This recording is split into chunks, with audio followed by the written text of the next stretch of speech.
तो news 24 today's Chanakya Karnataka analysis की report तो आपने देख ली और आपने देखा कि इसमें किस तरह से कांग्रेस इस बार बहुमत हासिल करती हुई नजर आ रही है, तो बीजेपी दूसरी बड़ी पार्टी के रूप में सामने आ रही है। लेकिन पोल्स ऑफ पोल्स यानी महापोल कर्नाटक में किसकी सरकार बना रहे हैं और किसे दिखा रहे हैं बाहर का रास्ता, वो इस रिपोर्ट में देखें। अगर सटीक साबित हुए एग्जिट पोल, कर्नाटक में कांग्रेस ने कर दिया गोल। News 24 today Chanakya Karnataka analysis के अनुमान का पैगाम, कर्नाटक अब डीके शिव कुमार या सिद्धरामैया के नाम। News 24 today Chanakya Karnataka analysis का अनुमान, डीके शिव कुमार या सिद्धरामैया को मिलेगी सत्ता की कमान। तमाम एग्जिट पोल का एक ही पैगाम, कर्नाटक का सिंहासन कांग्रेस के नाम।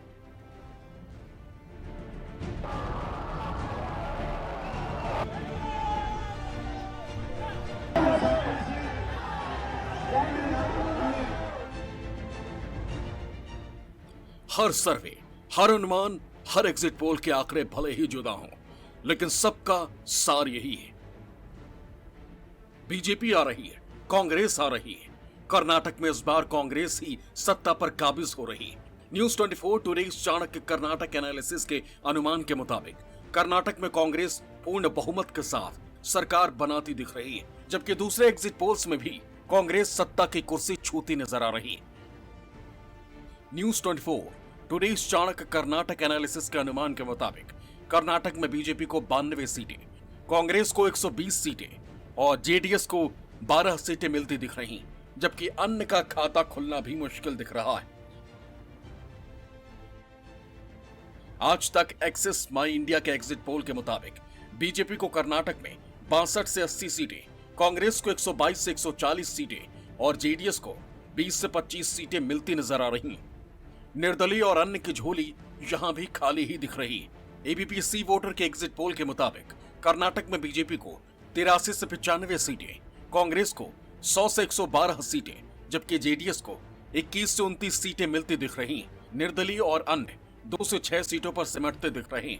इंडिया टीवी सीएनएक्स के एग्जिट पोल के अनुमानों में भी बीजेपी को 80 से 90 सीटें ही मिलती दिख रही, जबकि कांग्रेस की झोली में 110 से 120 सीटें आती दिख रही।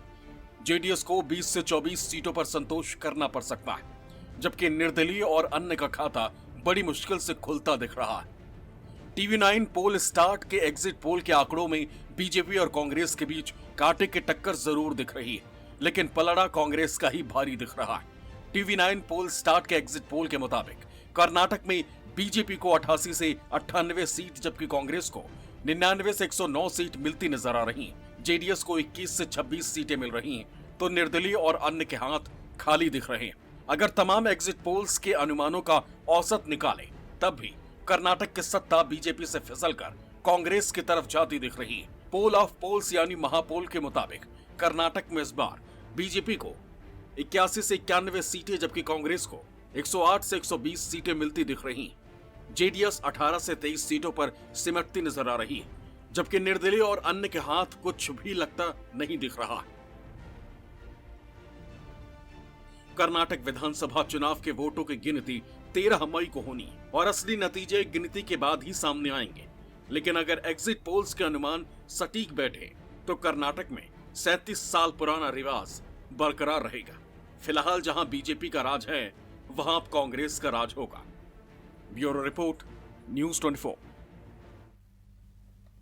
तो आपने पोल्स ऑफ पोल्स यानी महापोल की रिपोर्ट देख ली, लेकिन अब हम आपको दिखाते हैं वो मुद्दे जिन्हें लेकर कर्नाटक की जनता ने अपनी सरकार को चुनने के लिए वोट किया। आखिर वो कौन से ऐसे फैक्टर्स हैं जिसने कर्नाटक के मतदाता को सबसे ज्यादा प्रभावित किया, देखिए रिपोर्ट।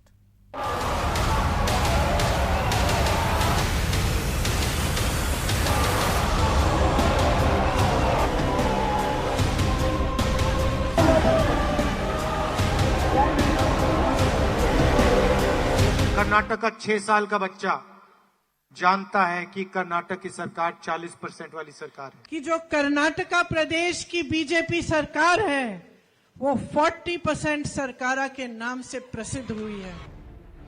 कर्नाटक के चुनाव प्रचार में कांग्रेस ने जिस भ्रष्टाचार के आरोप को बीजेपी सरकार के खिलाफ सबसे बड़ा मुद्दा बनाया, वो जनता के दिलो दिमाग पर चस्पा हो गया। राहुल और प्रियंका गांधी के साथ कर्नाटक कांग्रेस के तमाम नेता जिस अंदाज में बसवराज बोम्मई को 40% कमीशन वाली सरकार कहकर घेरते रहे, शायद कर्नाटक की जनता ने भी करप्शन को कलंक मान लिया। News 24 today's Chanakya Karnataka analysis के एग्जिट पोल के मुताबिक कर्नाटक की जनता ने भी भ्रष्टाचार को सबसे बड़ा मुद्दा मान लिया है। कर्नाटक में मतदान के बाद news 24 today's Chanakya Karnataka analysis ने जब वोटर से यह सवाल दागा कि आखिर उन्होंने किन मुद्दों से प्रभावित होकर वोट डाला। एग्जिट पोल के आंकड़ों के मुताबिक कर्नाटक के 26% मतदाताओं ने राजनीतिक दल और उम्मीदवार को देखकर वोट दिया। 19% वोटर्स ने विकास के मुद्दे पर मतदान किया। 40% वोटर्स ने भ्रष्टाचार को सबसे बड़ा मुद्दा माना। 6% मतदाताओं ने स्थानीय मुद्दों पर वोट डाला। 4% मतदाताओं ने दूसरे मुद्दों पर मतदान किया। हालांकि एग्जिट पोल नतीजे नहीं होते, लेकिन अगर इसे नतीजों का इशारा माने तो कर्नाटक में कांग्रेस भ्रष्टाचार को सत्ता के खिलाफ हथियार बनाने में कामयाब रही है और जनता के जहन में यह मुद्दा मतदान का सबसे बड़ा सबब बन गया। हालांकि असली नतीजे 13 मई को ही आएंगे, जब ईवीएम में बंद जनादेश की गिनती होगी। Bureau report, news 24।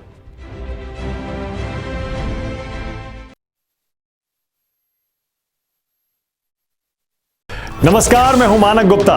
अगर आपको हमारा ये वीडियो पसंद आया हो तो इसे लाइक और शेयर जरूर करें और हां, हमें सब्सक्राइब और फॉलो करना ना भूलें ताकि आप देश और दुनिया की कोई खबर मिस ना करें।